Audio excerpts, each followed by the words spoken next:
Hej alle sammen. Jeg har været på YouTube for at se om mit Samsung 46 tommer her. Hvorfor det lige pludselig efter 2 dage, så gik det helt ud. Og kigger vi nu, så er der lige modelnummer der. Og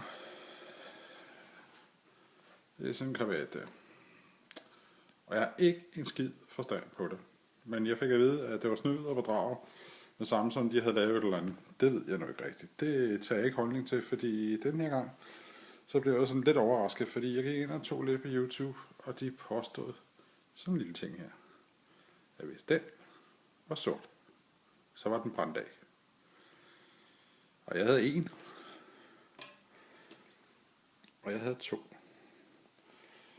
Og da jeg ikke en skid forstand på loddet eller noget som helst, så var jeg ned og købe.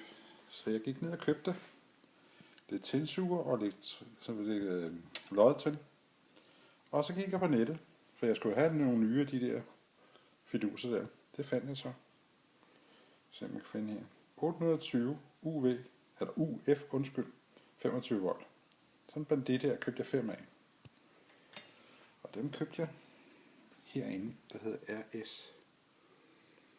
Der gik jeg ind og købte af hos RS. Og der købte jeg jo for, ja, det kan ikke have været mere. Jeg tror ikke, jeg har 100 kroner for det hele med. 85 kroner af forsendelsen og 60 kroner i den der, og så blev det 5 af dem der. 2 har jeg puttet i, de nye, og ja, mærkeligt nok, det virker sgu. Jeg havde en af mine venner, som puttede dem i. Han lodede dem ud på 10 minutter, og så puttede han dem i igen. Nu skal vi se en gang her.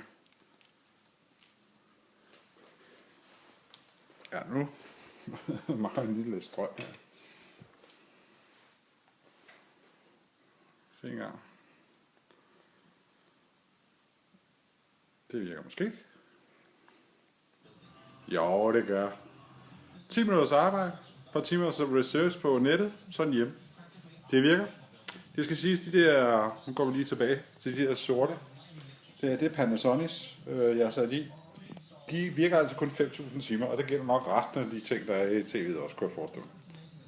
Så snyd og bedrag, det synes jeg ikke, det er.